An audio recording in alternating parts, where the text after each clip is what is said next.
오늘 우리에게 주신 하나님 말씀은 사도행전 4장 23절에서 31절까지 말씀입니다. 사도들이 노임에 그 동료에게 가서 제사장들과 장로들의 말을 다 알리니 그들이 듣고 한마음으로 하나님께 소리를 높여 이르되 대주제여 천지와 바다와 그 가운데 만물을 지은 이시오 또 주의 종 우리 조상 다윗의 입을 통하여 성령으로 말씀하시기를 어찌하여 열방이 분노하며 족속들이 허사를 경영하였는고 세상에 군왕들이 나서며 관리들이 함께 모여 주와 그의 그리스도를 대적하도다 하신 이로소이다. 과연 헤롯과 본디오 빌라도는 이방인과 이스라엘 백성과 합세하여 하나님께서 기름 부으신 거룩한 종 예수를 거슬러 하나님의 권능과 뜻대로 이루려고 예정하신 그것을 행하려고 이 성에 모였나이다. 주여 이제도 그들의 위협함을 굽어 보시옵소서. 또 종들로 하여금 담대히 하나님의 말씀을 전하게 하여 주시오며 손을 내밀어 병을 낫게 하시옵고 표적과 기사가 거룩한 종 예수의 이름으로 이루어지게 하옵소서 하더라. 빌기를 다함에 모인 곳이 진동하더니 무리가 다 성령이 충만하여 담대히 하나님의 말씀을 전하니라. 아멘. 우리는 지난주 사도행전 4장 5절에서 14절까지 말씀을 통해서 공회에서 신문을 받는 베드로와 요한의 모습을 살펴봤습니다. 예수님을 죽인 사람들, 그리고 권력을 가지고 있어서 자신들에게 해를 끼칠 수 있는 그런 사람들 앞에서 베드로와 요한은 예수님을 이야기합니다. 베드로와 요한이 이렇게 예수님을 이야기할 수 있었던 이유는 확실한 믿음이 있었기 때문이죠. 그래서 상황이 좋지 않아도 인간적인 생각으로는 하면 안 될 것 같아도 예수님을 전할 수 있었던 것입니다. 그렇기 때문에 지금 예수님을 전해야 하는 우리도 베드로와 요한과 같은 믿음이 필요하다. 이런 말씀을 우리가 지난주에 함께 나누었습니다. 오늘 이제 우리가 읽은 말씀은 이 베드로와 요한이 공회에서 풀려난 뒤에 이제 일어난 일을 기록을 하고 있어요. 오늘 본문 처음인 이제 23절 말씀을 보면은 이 말씀은 사도들이 노임에라는 말씀으로 이제 시작을 합니다. 그러니까 성전에서 예수님을 전했다는 이유로 붙잡힌 이 베드로와 요한이 풀려났다 하는 것이죠. 이들이 풀려나서 이제 어떻게 하느냐? 동료들에게 갑니다. 동료들. 그러니까 사도들이 있는 곳, 그리고 성도들이 있는 곳. 지금으로 생각하면 이제 교회로 간 것이죠. 물론 이 당시에는 지금처럼 이렇게 뭐 건물로 교회가 없었기 때문에, 가정에서 모였기 때문에 아마 이제 성도들이 가장 많이 모여 있는 그런 이제 곳으로 가서 이제 함께 이야기를 나눴을 것입니다. 그렇게 이제 그곳으로 간 이 베드로와 요한이 거기에서 뭘 하냐면은 제사장들과 장로들의 말을 알려줍니다. 그러니까 자신들이 잡혀있을 때 제사장들과 장로들이 어떤 말을 했는지를 알려주는 거예요. 그게 뭐냐면 이제 18절 말씀인 거죠. 그때 이제 18절 보면은 제사장들과 장로들이 이제 베드로와 요한에게 뭐라고 말하냐면은 예수의 이름으로 말하지도 말고 가르치지도 말라 이제 이렇게 이야기합니다. 그거를 경고로 해요. 권면이 아니라 경고인 것이죠. 이거 하면 너희가 해코지를 당할 수도 있어. 이런 식의 이야기를 들었다라고 이제 이야기를 해주는 겁니다. 그러면서 이제 이 모든 성도들, 예루살렘 교회에 속해 있는 모든 성도들이 이 소식을 듣게 되는 것이죠. 여러분, 이 당시 교회는 예수님을 믿는 사람들이 모여있는 곳이었어요. 예수님을 믿기 때문에 모인 곳이었고, 단지 그냥 예수님 믿는 사람들끼리 모인 것이 아니라 예수님의 지상명령을 수행하기 위해, 그러니까 예수님을 전하고 또 영혼들을 제자 삼기 위해서 모인 곳이 교회 공동체였어요. 그런데 지금 이 제사장들과 장로들의 이 경고처럼 만약에 이제 예수님을 이야기하지 않고 가르치지 않는다라고 한다면 이 사람들이 이렇게 모여있을 필요가 없어지는 거예요. 교회라고 하는 공동체가 존재할 이유가 없어지는 것이죠. 그러니까 이 권력자들이 이런 경고를 했다라고 하는 것은 교회에 아주 심각한 위기가 초래되는 겁니다. 뭐 이단 같은 문제 같은 경우는 내부적인 문제이기 때문에 잘 추스릴 수 있고 뭔가 할 수 있지만 이 외부적인 위협이 이제 시작되었다라고 하는 것이죠. 그래서 이제 교회가 처음으로 이 외부의 위협을 받게 되는 겁니다. 그렇게 교회가 외부의 위협을 받으니까 성도들이 그 소식을 듣고 나서 뭘 하느냐? 24절 보면 이렇게 말씀하고 있어요. 그들이 듣고 한 마음으로 하나님께 소리를 높여 이르되 라고 말씀하고 있죠.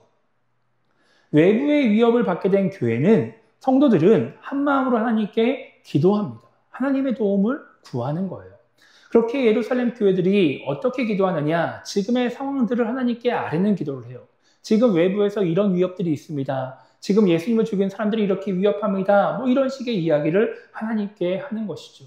그리고 29절에 보면은 하나님의 이제 그들의 위협함을 굽어보시옵소서라고 말하면서 그들의 위협을 살펴봐달라고 하나님께 간구합니다.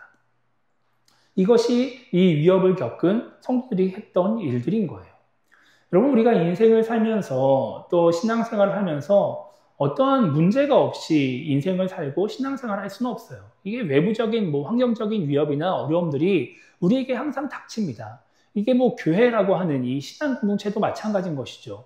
어떠한 주변 사람들의 공격이 있을 수도 있는 것이고, 지역사회에 어떠한 위협이 있을 수도 있는 것이고, 여러 가지 일들이 발생할 수 있어요. 그러다 보니까 우리가 뭔가 많은 사람들이 문제가 없기를 바라고 문제를 만들지 않으려고 애를 쓰지만 실제 그거는 불가능한 일인 것이고, 우리가 실제로 해야 되는 일들은 문제가 생겼을 때 어떻게 그 문제를 해결할 것인가, 어떻게 그 문제를 이겨낼 것인가, 이런 것들을 우리가 생각을 해야 되는 것이죠. 오늘 초대교회 성도들은 문제가 발생했을 때 뭔가 인간적인 능력으로 뭔가 일을 해결하려고 애를 쓰지 않았습니다. 먼저 이 소식을 듣고 나서 뭔가 자기의 인맥을 가지고 뭔가 문제를 해결하려고 한다든지, 아니면 뭔가 이렇게 단합을 해가지고 우리가 지금 수천 명이 모여 있으니까 이 지도자들과 맞서 싸우자 이런 이야기를 한다든지 이런 이야기를 하지 않는 것이죠.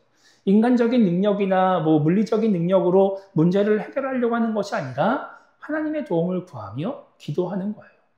물론 우리가 문제가 생겼을 때 인간적인 지혜나 능력이 필요하죠. 그건 맞습니다. 그런데 신앙인이라고 한다면 문제가 생겼을 때 가장 먼저 뭘 해야 되느냐? 기도부터 해야 된다는 거예요. 그래야 그 과정 속에서 하나님의 지혜를 받게 되는 것이고, 그러면서 하나님의 인도하심을 따라 문제도 해결해 나갈 수 있는 것이죠.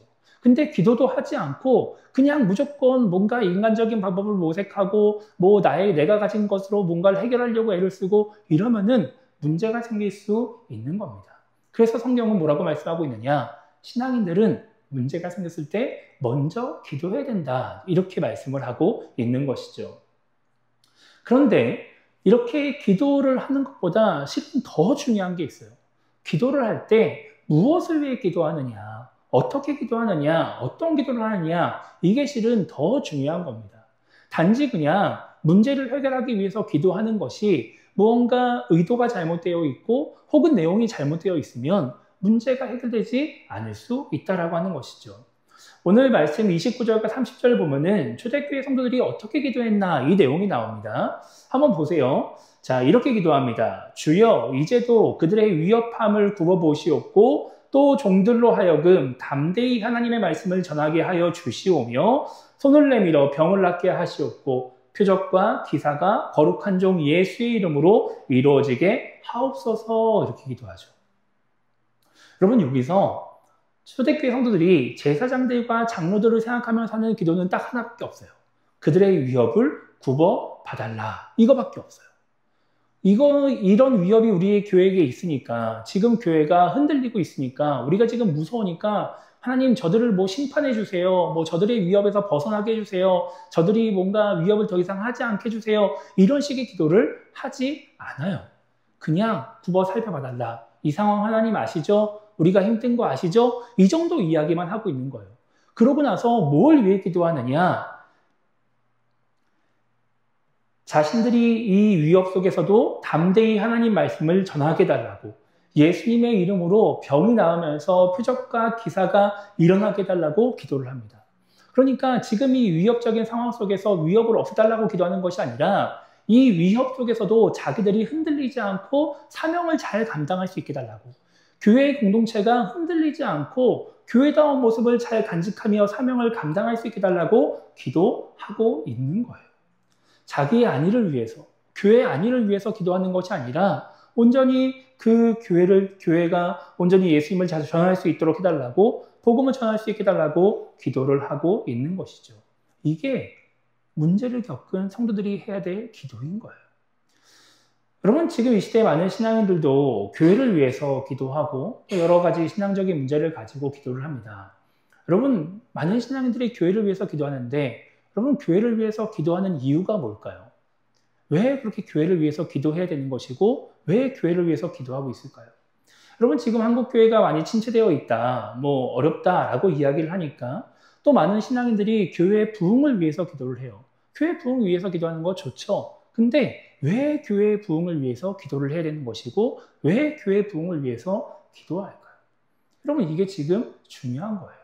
우리도 마찬가지죠. 우리도 지금 교회를 위해서 기도하고 있고 또 우리도 우리 교회를 통해서 많은 영혼들이 하나님을 만날 수 있게 달라고, 하나님께 나올 수 있게 달라고 우리도 교회 부흥을 위해서 기도합니다. 근데 단지 그냥 하나님 부흥하게 해주세요, 이게 중요한 것이 아니라 왜 그 기도를 해야 되느냐, 이것이 중요한 거예요. 그래야 올바른 기도를 할 수 있는 것이고 초대교회 성도들과 같은 기도를 할 수 있다라고 하는 것이죠. 제가 사역을 하면서 많은 성도님들하고 이야기를 해봤을 때 제가 느낀 건 좀 그랬어요. 너무 많은 신앙인들이 단지 그냥 내가 교회를 다니니까 교회가 잘 되기를 바라는 마음으로 교회를 위해서 기도할 때가 많이 있습니다. 그러니까 막 왜 부흥을 해야 되는지, 부흥을 해서 교회가 어떤 일을 감당해야 되는지, 어떻게 하나님께 영광을 드릴 것인지 이런 거를 생각하고 기도하는 것이 아니라 그냥 뭔가 우리가 가정 생각하면서 우리 가정 잘 됐으면 좋겠다 이런 바람을 갖듯이 그냥 내가 교회 다니니까 우리 교회가 이왕이면 잘 됐으면 좋겠다 이런 마음을 가지고 기도하는 경우들이 많이 있어요. 그냥 사람이 많아지고 교회가 부흥되고 교회가 커지면 좋다고 생각을 하고 있는 것이죠. 또 어떤 분들은 이 교회가 내 명예이기 때문에 교회가 잘 되기를 바라는 경우들도 있어요.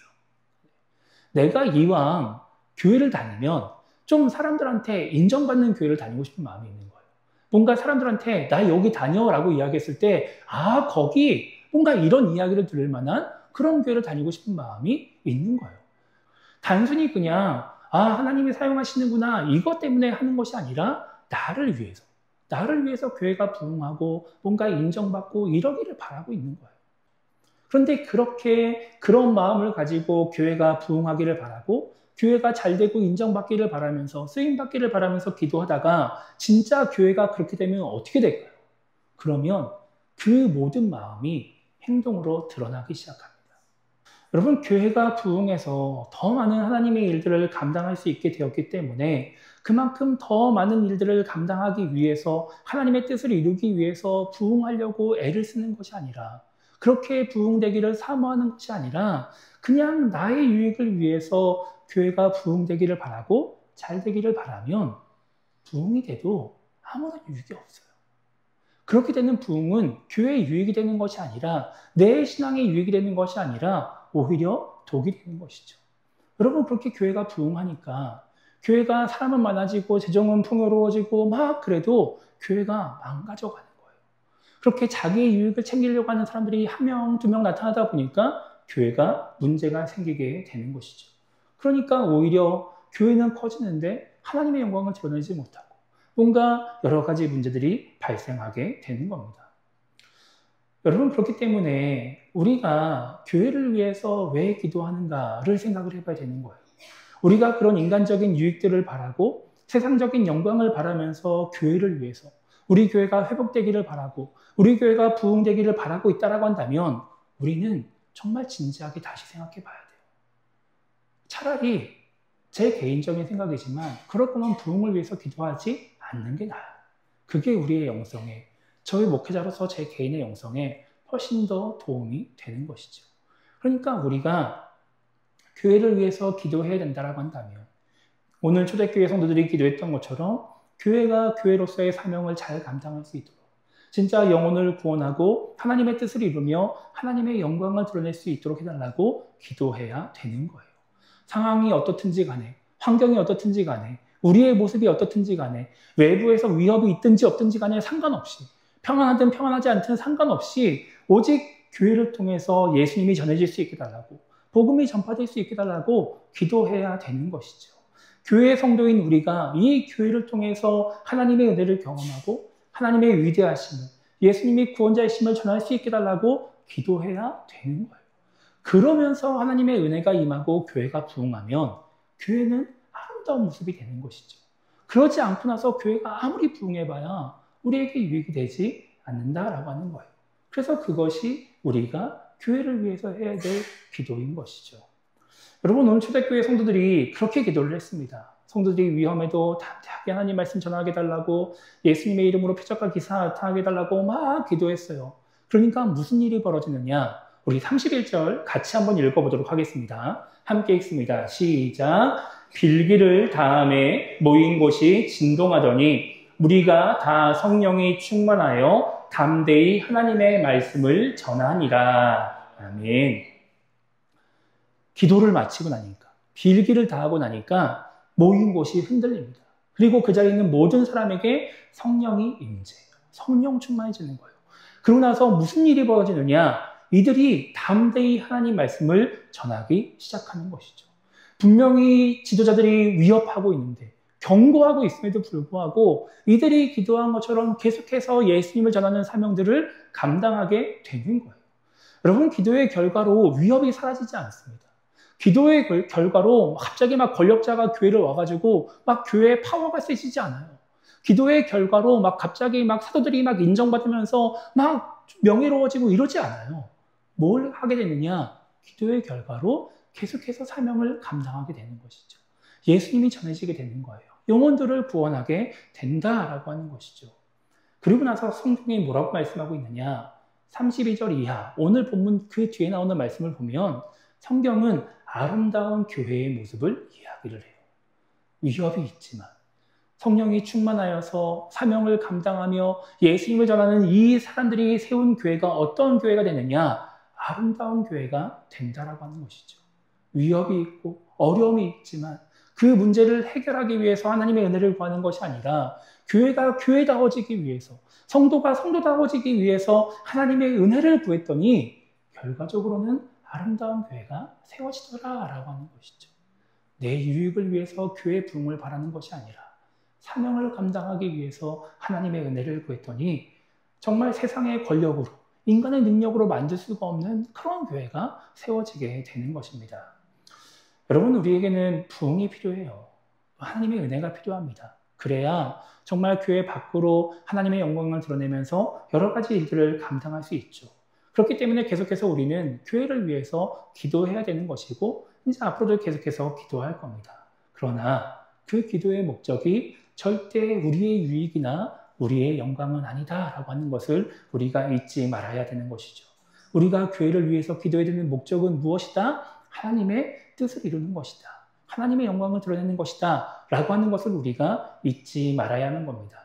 그래서 설령 그렇게 하나님의 뜻을 이루는 과정 속에서 내가 드러나지 않는다 할지라도, 내가 영광을 받지 않고 내가 인정받지 않는다 할지라도 우리는 그렇게 되기를 사모하며 나아가야 하는 겁니다. 그렇게 하나님의 뜻을 이루는 교회가 되기 원하고 하나님의 뜻을 이루는 성도가 되기 원하면 오늘 말씀처럼 하나님이 역사하십니다. 우리는 그것을 바라보며 나아가는 거예요. 그렇게 우리가 정말 교회를 위해서 기도함으로써 아름다운 교회를 세워가는데 귀하게 쓰임받게 되기를 주님의 이름으로 축복합니다.